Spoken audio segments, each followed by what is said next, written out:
ఇచ్చారనమాట. మన గోల తప్ప భగవంతుడు కంపల్సరీగా నువ్వు ఇది చేయాల్సిందే అనేసి ఆయన ఇన్స్ట్రక్ట్ చేయట్లేదు. కాకపోతే మనము ఏదైతే కోరిక కోరుతున్నామో ఆ కోరికను తీర్చడానికి ఫెసిలిటీస్ క్రియేట్ చేస్తున్నారు అనమాట. Okay. So okay it's sir. మన సరే కోరిక. మన కోరికని భగవంతుడు ఫెసిలిటేట్ చేస్తున్నాడు. అంటే మనం భగవంతుడితో, ఈవెన్ ఈ భౌతిక ప్రపంచంలో ఉంటూ కూడా మనం భగవంతుడితో సేవలే తీసుకుంటాము. రైట్. సో అందుకని సేవలు తీసుకోవడం ఆపేసి సేవలు ఇవ్వడం స్టార్ట్ చేయాలి. ఎస్ పద్మజ మాతాజీ, మీకు ఏదైనా అడిగేది ఉండేనా?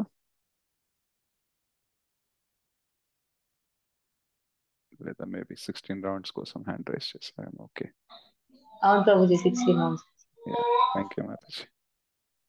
Okay. So will do in brief Hindi చేశాక దెన్ ఏమైనా క్వశ్చన్ అండ్ ఆన్సర్స్ ఉంటే తీసుకొని దాని తర్వాత మీరు కీర్తన్స్ అవి చేసుకోవచ్చు. మూకం కరోతి వాచాలం పంగుం లంఘయతి గిరిం యత్కృపాతమహం వందే శ్రీగురుం దీనతారణం పరమానందమాధవం శ్రీ చైతన్య ఈశ్వరం.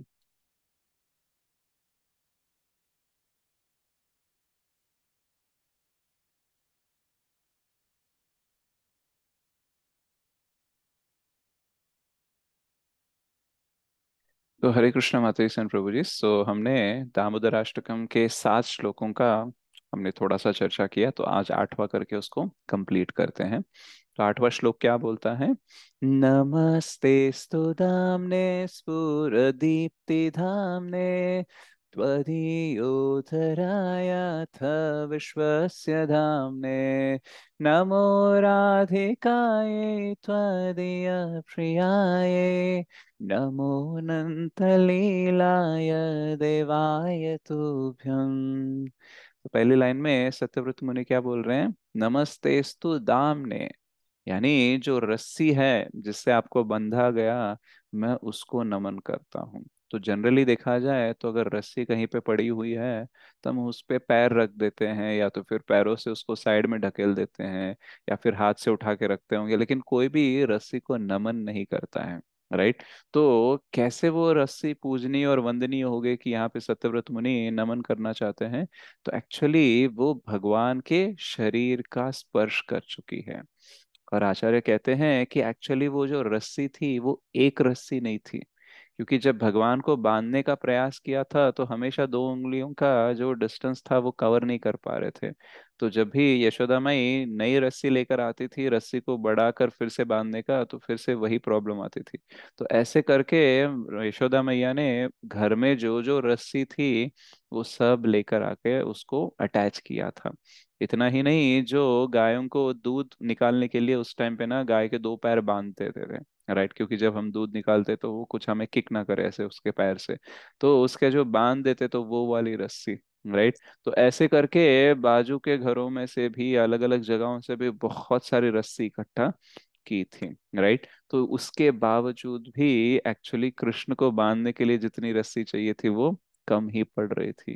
तो ऐसा कहा जाता है कि लास्ट में श्रीमती राधा रानी भी वहां पे आई थी, और श्रीमती राधा रानी ने अपना जो रिबन था, राइट, तो वो भी दे दिया था। तो उसके बाद में जब उस रिबन को, जो बाकी रस्सी थी, उसको अटैच करने के बाद कृष्ण सहमत हो गए कि हाँ ठीक है, अभी मैं बनने के लिए रेडी हूँ। तो एक्चुअली वो जो उदर को बांधा गया दाम है, यानी जो रस्सी है, वो मामूली रस्सी नहीं है। राइट। कि वो केवल इस लीला में जो भाग लिया है वही वाली रस्सी नहीं है, भगवान के बाकी जो लीला भी हुई है, राइट, उससे पहले तो उसमें भी जो जो रस्सी इन्वॉल्व हुई है, तो वो सारी रस्सी भी उनके उदर के ऊपर अभी है। तो इसलिए वो बहुत ही दिव्य रस्सी है, और इसको मैं नमन करता हूँ। और भगवान को जो स्पर्श करे, राइट, तो वो तो दिव्य ही हो जाएगा ना। तो एक्चुअल में भगवान के शरीर को स्पर्श करना ये इतनी बड़ी बात है कि पहले भी क्लासेस में मैंने बताया था कि जब कंस को मार रहे थे कृष्ण, राइट, तो अखाड़े में, मतलब सब लोग देख रहे थे, तो उस टाइम पे गोपियां बोलती हैं कि देखो कंस कितना फॉर्चुनेट है, मतलब कितना सौभाग्यवान है कि भगवान उसको पब्लिक में टच कर रहे हैं। भले कि उसको पीट रहे हैं, मार रहे हैं, उसको बहुत ही दुविधा हो रही है, कंस को। लेकिन इन्हें लगता है कि नहीं नहीं, वो सब छोड़ो, देखो ना कि कृष्ण टच कर रहा है उसको, कृष्ण का टच मिल रहा है, वो भी पब्लिक में। राइट, तो कितनी अद्भुत बात है। तो ऐसा ब्रजवासियों का मूड रहता है, राइट, ऐसे भक्तों का मूड रहता है कि कृष्ण को स्पर्श करने को मिल जाए तो फिर क्या ही बात है, राइट। तो रस्सी जो है उनके उदर को बांधी गई है, तो इसलिए वो दिव्य है और उसे मैं नमन करता हूँ। नमस्तेस्तु दाम्ने स्फुरत दीप्ति धामने। तो जैसे भगवान के जो तीन फीचर होते हैं, ब्रह्म ज्योति, परमात्मा और भगवान, यानी ब्रह्मेति परमात्मेति भगवान इति शब्दते बोलते हैं। तो भगवान के जो तीन फीचर्स होते हैं उसमें जो ये ब्रह्म ज्योति है, ये भगवान के शरीर के जो तेज निकलता है उसको बोलते हैं ब्रह्म ज्योति। तो जैसे यहाँ पे दामोदर लीला में भगवान के शरीर के ऊपर ये रस्सी से बंधी गई है, मतलब ये रस्सी का अलंकार हुआ है, तो ऐसे ही ब्रह्म ज्योति जो है वो भगवान के शरीर के ऊपर होती है, राइट। तो उससे जो निकलते रहता है तेज, राइट, उसको भी मैं नमन करता हूँ, राइट। तो यहाँ पे रस्सी से वो बंधे गए हैं, इसलिए वो रस्सी उनको कवर कर रही है। और नॉर्मली भगवान को क्या कवर करता है, उनका जो ब्रह्म तेजस है वो पूरा सा, राइट, ब्रह्म ज्योति जो है वो एक्चुअली कवर करते रहते। तो दीप्ति धाम ने बोलते हैं, वो हमेशा उज्जवल रहता है, प्रज्वलित रहता है, राइट, तो हमेशा ब्राइट रहता है, तो उसे भी मैं नमन करता हूँ। नमस्तेस्तु दामने स्फुरत दीप्ति धामने। और देन क्या आता है, त्वदीयोदरायाथ विश्वस्य धामने। तो आपके उदर को भी मैं नमन करता हूँ। तो उदर यानी पेट, तो पेट तो सबके पास होता है, लेकिन सबका पेट पूजनीय और वंदनीय नहीं होता है। तो यहाँ पे क्यों नमन कर रहे हैं सत्यव्रत मुनि, बिकॉज भगवान का जो विस्तार का विस्तार का विस्तार का विस्तार है, उधर से ही सृष्टि होती है।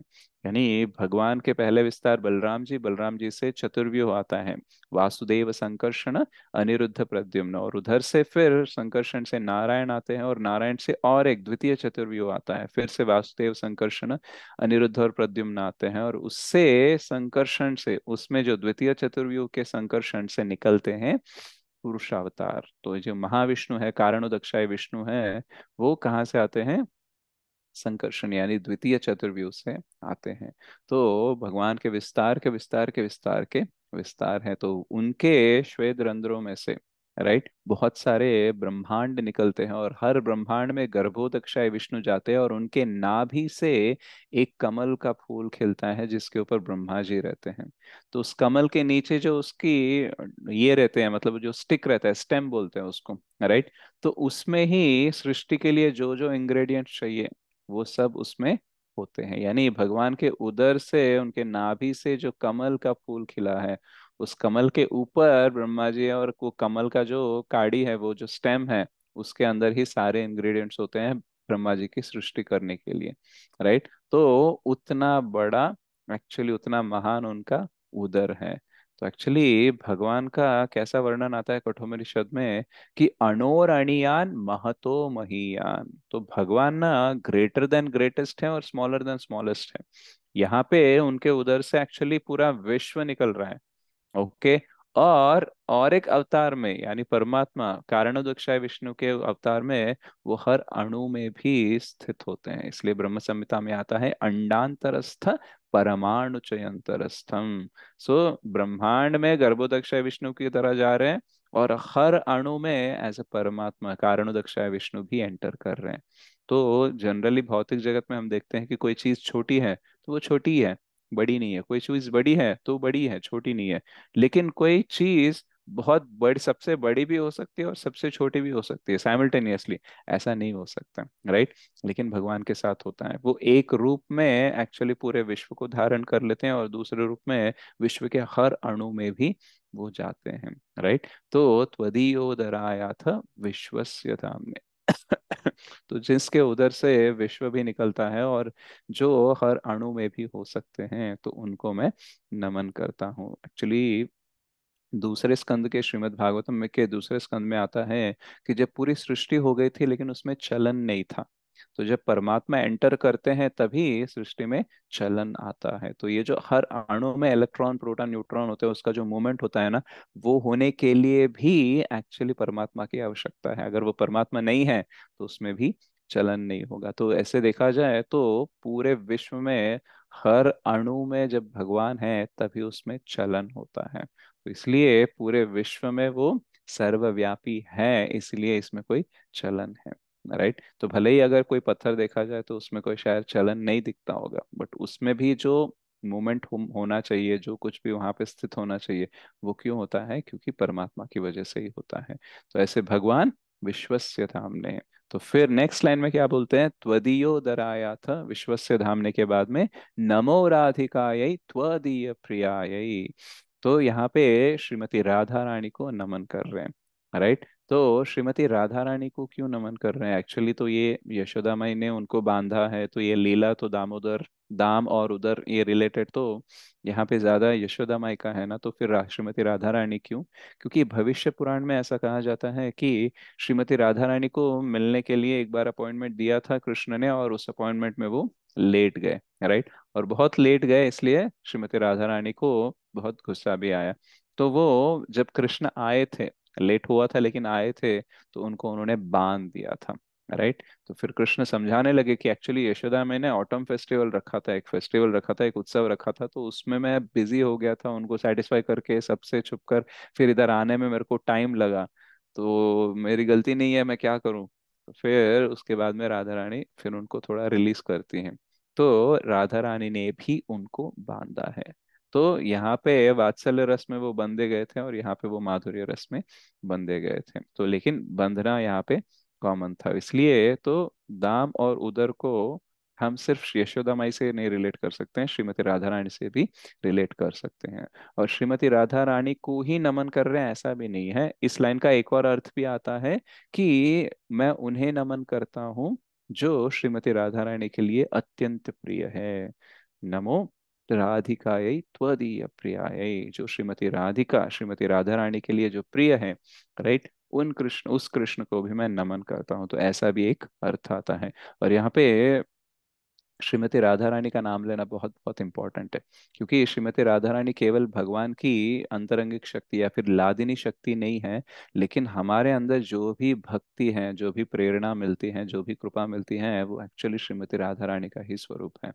और अगर श्रीमती राधा रानी ने अप्रूव कर दिया, हमारे रिक्वेस्ट को अप्रूव कर दिया, तो कृष्ण तो बाय डिफॉल्ट अप्रूव कर देंगे। वो श्रीमती राधा रानी की कोई भी बात नहीं टालते। तो इसलिए एक्चुअल में ना हम योग्य नहीं है भक्ति पाने के लिए, भगवान की कृपा पाने के लिए, लेकिन श्रीमती राधा रानी की कृपा हम पे गिरती है तो भगवान की कृपा हमें मिल जाती है। क्योंकि जैसे हम देखते हैं कभी कभी बच्चा अगर फादर से डायरेक्टली कुछ पूछ लेता है तो शायद अप्रूव हो सकता है, नहीं हो सकता है, लेकिन अगर मदर बोल देती है कि हाँ ठीक है इसका करवा दो, तो जो मदर के ऊपर अफेक्शन होता है फादर का, राइट, उसके वजह से हम योग्य भी ना हो, हमें नहीं भी मिलना चाहिए, फिर भी मिल सकता है। तो जब भी ये सारे रिक्वेस्ट यहाँ पे एक्सप्रेस कर रहे हैं सत्यव्रत मुनि कि मुझे ये आपका रूप देखना है, आप मेरे सामने प्रत्यक्ष हो जाइए, मुझे प्रेम भक्ति दीजिए जो बाकी श्लोकों में उन्होंने दिया था, तो वो मिल सकता है अगर श्रीमती राधा रानी अप्रूव करेंगे। तो इसलिए श्रीमती राधा रानी को भी नमन कर रहे हैं। तो उनके एप्लीकेशन में रेफरेंस किन का नाम दे रहे हैं? श्रीमती राधा रानी जी का नाम ले रहे हैं, ताकि ये रिक्वेस्ट जो है वो अप्रूव हो जाए। तो उसके बाद में क्या बोलते हैं? नमो अनंत लीलाय देवाय तुभ्यम। अभी जनरलाइज कर रहे हैं, यानी आपकी एक लीला ही नहीं है, आपके तो अनंत लीलाएं हैं भगवान।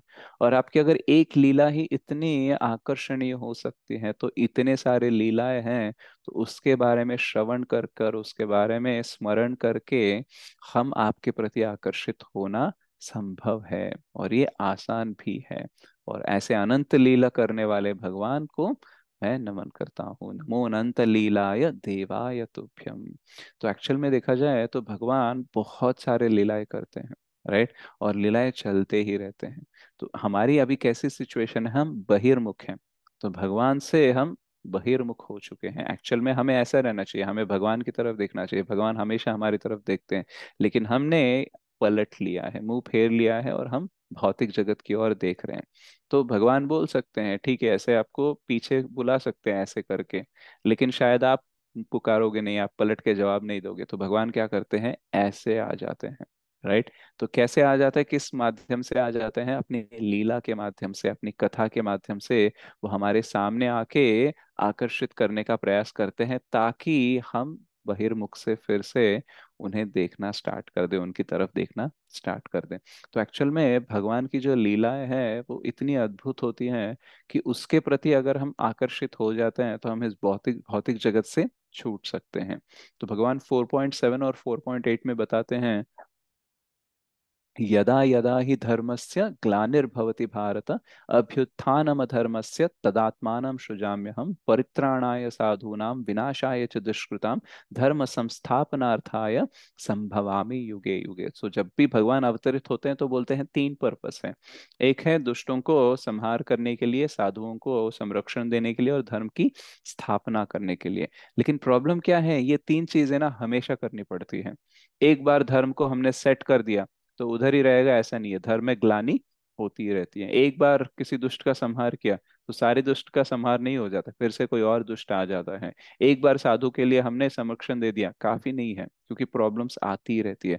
तो इस भौतिक जगत में क्या है, कितना भी हम सेट करने का प्रयास करें, कोई ना कोई प्रॉब्लम आ ही जाती है। हमने अपने जीवन में भी देखा होगा, हमको लगता है कि बस ये एक प्रॉब्लम सॉल्व हो जाए, बाकी सब सेट हो जाएगा। लेकिन एक प्रॉब्लम सॉल्व हो जाती है और दूसरी आ जाती है, तो कभी लाइफ सेटल होती नहीं है। जो लाइफ सेटल हो जाएगी, ये हमारा मिथ्या, क्या बोलते हैं, फेथ है, मिथ्या विश्वास है कि हाँ सब सेटल हो जाएगा। नहीं, इधर में कुछ चीजें ही सेटल होंगी, बाकी चीजें नहीं सेटल होंगी, क्योंकि इसका डिजाइन ही वैसा है। राइट। तो इसलिए भगवान 4.9 में बोलते हैं कि जन्म कर्म च मे दिव्यम एवं यो वेत्ति तत्वतः, त्यक्त्वा देहम पुनर्जन्म नैति मामेति सो अर्जुना। तो सबसे बेस्ट सोल्यूशन क्या है, भौतिक जगत को ही छोड़ दो, यानी ये भौतिक शरीर लेना ही छोड़ दो, तब जाके सबसे बेस्ट रिलीफ मिलेगा। अच्छा, तो ये कैसे हो सकता है?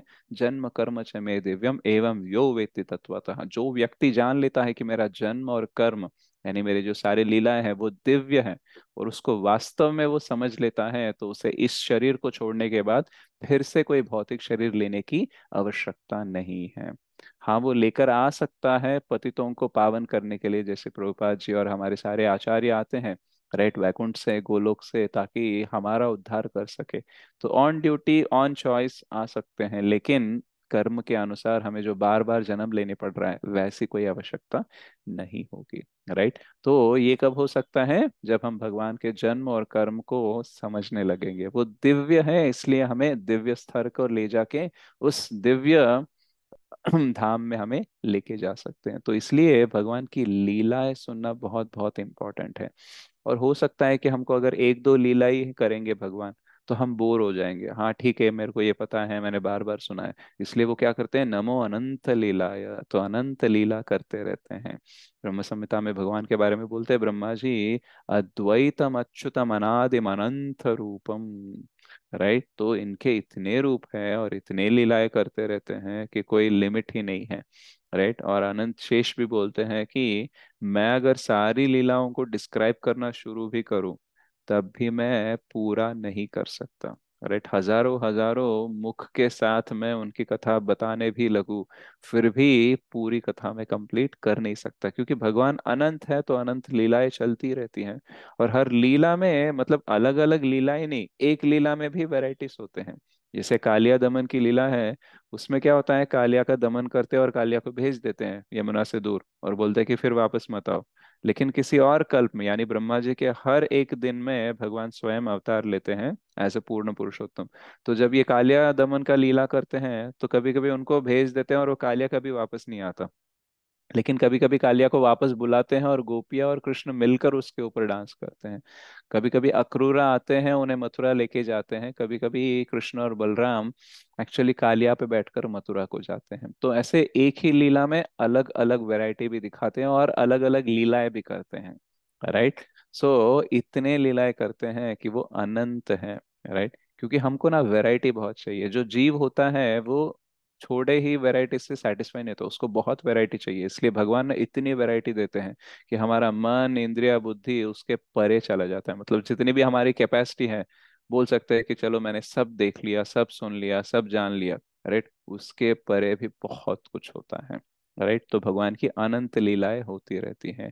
तो एक्चुअल में ये अनंत लीला करके क्या बेनिफिट हमें दे रहे हैं। क्योंकि अगर देखा जाए तो भौतिक जगत में हम कृष्ण को डायरेक्टली एक्सपीरियंस नहीं कर सकते, लेकिन कथा के माध्यम से हम उनका स्पर्श कर सकते हैं, राइट, और उनको एक्सेस कर सकते हैं, और उसकी वजह से हमको प्रोटेक्शन और प्योरिटी और अट्रैक्शन सब कुछ मिल जाता है। तो कल चैतन्य चरण प्रभु, श्रीमान चैतन्य शरण प्रभु क्लास दे रहे थे गोपी गीत के बारे में। तो तव कथामृतम तप्त जीवनम, उस श्लोक पे तो उस टाइम पे बोल रहे थे कि श्रीमद् भागवतम का जो भाव है वो क्या है, कि कृष्ण कथा का कीर्तन हो रहा है वहां पे। यानी कृष्ण कथा का जो महात्म्य है वो एक्चुअली बताया जा रहा है परीक्षित महाराज के माध्यम से। तो परीक्षित महाराज जब उत्तरा के गर्भ में थे, तब एक ब्राह्मण अश्वत्थामा ने ब्रह्मास्त्र छोड़कर उनकी हत्या करने का प्रयास किया था। तो उस टाइम पे वो अंदर गए गर्भ में, चतुर्भुज रूप में उनको सुरक्षित यानी संरक्षण दिया परीक्षित महाराज को। तो ब्रह्मास्त्र बहुत पावरफुल था, और छोड़ने वाला भी ब्राह्मण था। परीक्षित महाराज पर भी अटैक हुआ था और भगवान ने उनको बचा लिया था। अब जब उनके लाइफ के एंड में देखा जाए तो श्रृंगी भी ब्राह्मण था, श्रृंगी ने भी अटैक किया। कैसे अटैक किया? ब्रह्मास्त्र के साथ नहीं, लेकिन ब्रह्म का जो शाप होता है ब्राह्मण का, उसके साथ उन्होंने अटैक किया था।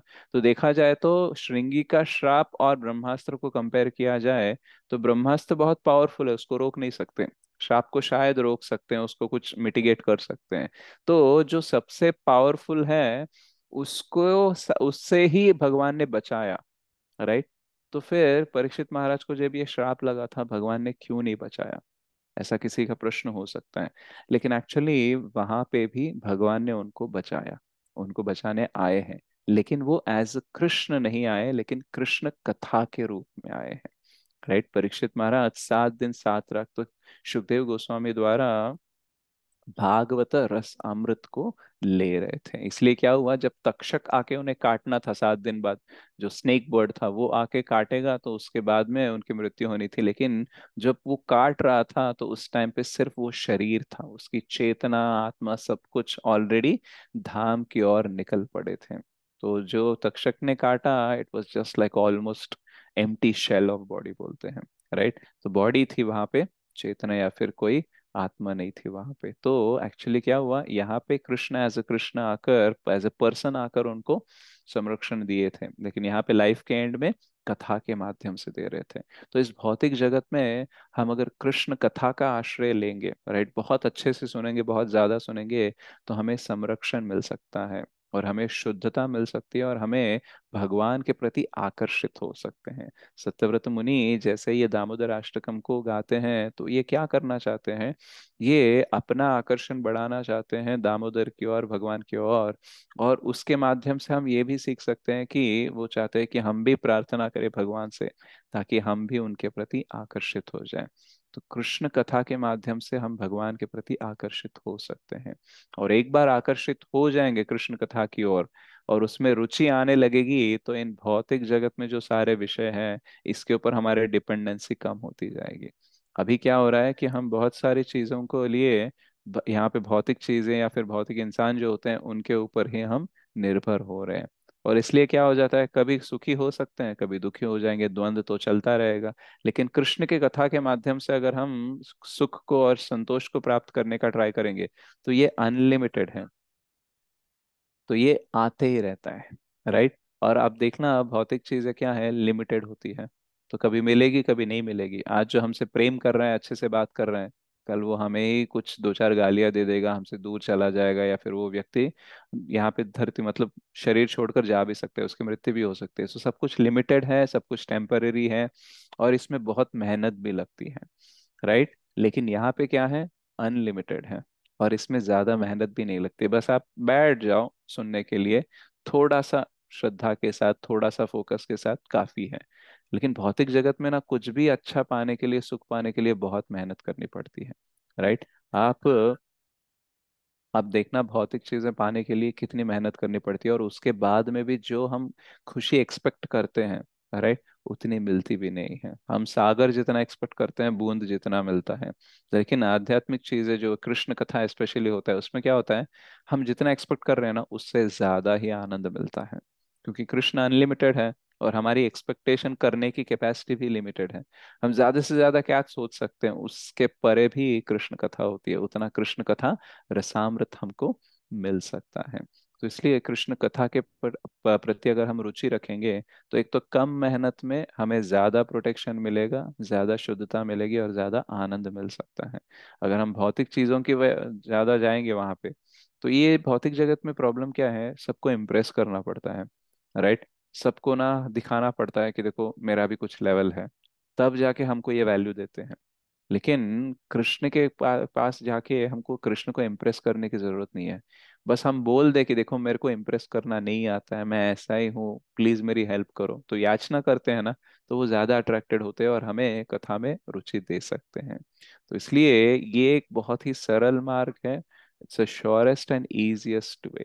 तो हमें कृष्ण कथा का कृष्ण कथा के माध्यम से हमें कृष्ण को एक्सेस करने का ट्राई करना चाहिए, कृष्ण कथा के ऊपर रुचि बढ़ाने का ट्राई करना चाहिए। तो ये हम तो ट्राई करेंगे, लेकिन प्रार्थना करनी चाहिए कि मेरा कोई आकर्षण नहीं है कृष्ण कथा की ओर, राइट। हम देखना 3 3 घंटे 4 4 घंटे यार कोई मूवी या वेब सीरीज देख लेते हैं, राइट, इंटरेस्ट बोल देते हैं लोगों को, डिस्टर्ब मत करो अभी मेरे को, राइट। इवन आप मूवी हॉल में भी जाते हो तो वो बोल देते हैं फोन आपका साइलेंट में रखो, स्विच ऑफ रखो, मूवी देखो, एंजॉय करो, राइट। लेकिन हम यहाँ पे कथा सुनने आते हैं तो थोड़ी देर में हमारा ध्यान भटकने लगता है, ज्यादा देर बैठ भी नहीं सकते हम, राइट, क्योंकि उतना आकर्षण नहीं है। तो हमें प्रार्थना करनी चाहिए कि बस मेरा आकर्षण बना रहे कृष्ण कथा में, राइट। और मैं इस कृष्ण कथा को सुनकर जो मुझे संरक्षण चाहिए मेरी चेतना के लिए, मेरे शरीर के लिए, जो रुचि चाहिए, राइट, जो आकर्षण चाहिए आपकी तरफ, जिसकी वजह से मैं आपके धाम आ सकूं, आपकी सेवा में आ सकूं, तो वो मैं कर सकूं। क्योंकि भगवान वहां पे शुद्ध भक्तों के साथ लीला करते हुए सेटल हो सकते हैं,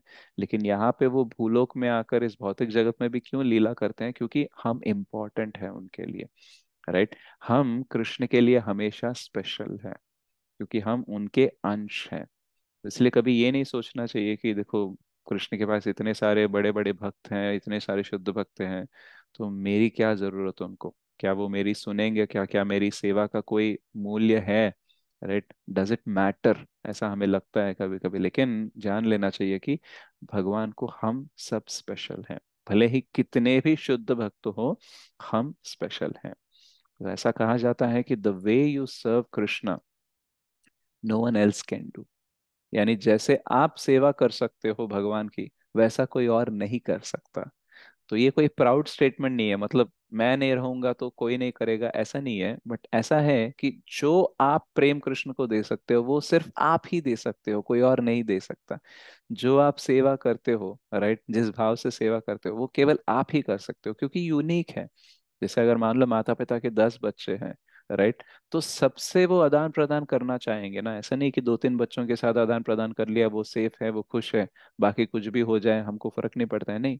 एवरी चाइल्ड इज इम्पोर्टेंट ना, तो वैसे ही हर अंश भगवान का जो होता है वो भगवान के लिए इम्पोर्टेंट होता है। इसलिए हमारे साथ एज अ परमात्मा रहते हैं आके लीला करके, कि भक्तों को भेजकर, ग्रंथों को भेजकर, कुछ ना कुछ करके हमें आकर्षित करके हमें वापस बुलाने का प्रयास करते रहते हैं। तो हमें क्या करना चाहिए, सुनने का प्रयास करना चाहिए और प्रार्थना करनी चाहिए कि मेरा आकर्षण दिन ब दिन और बढ़ता जाए, राइट।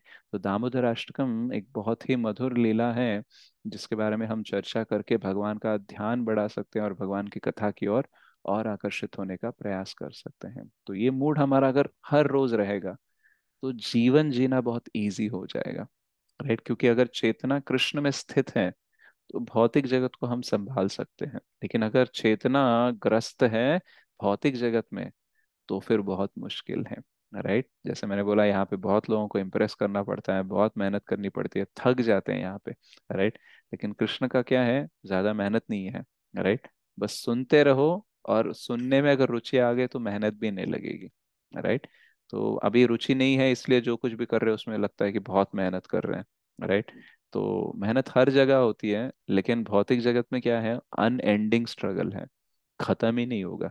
लेकिन भक्ति में क्या है, इनिशियल स्ट्रगल होता है लेकिन बाद में एंड हो जाता है, बाद में स्ट्रगल नहीं रहता है, सिर्फ एंजॉयमेंट रहता है, राइट। इधर में क्या है, इनिशियली एंजॉयमेंट रहता है, बाद में अनएंडिंग स्ट्रगल रहता है, खुशी से स्टार्ट होगा और स्ट्रगल का स्ट्रगल अनंत हो जाता है। लेकिन यहाँ पे भक्ति में क्या है, स्ट्रगल टेम्पररी होता है और आनंद अनंत होता है। इसलिए प्रार्थना करना चाहिए और ज्यादा से ज्यादा कृष्ण कथा सुनने का प्रयास करना चाहिए। तो ये दामोदर अष्टकम है। तो सत्यव्रत मुनि ने हमें बहुत अच्छे से इस लीला का वर्णन और उनके इच्छा का वर्णन करके हमें भगवान से क्या पूछना चाहिए, कैसी भावना रखनी चाहिए, ये बताने का प्रयास किया है। तो श्री श्री दामोदर अष्टकम की जय, श्री सत्यव्रत मुनि की जय, श्री व्यासदेव की जय, श्रील प्रभुपाद की जय, श्री गुरुदेव की जय, निताय गौर प्रेमानंदे। हरि हरि बोल। Thank you so much. Hare Krishna.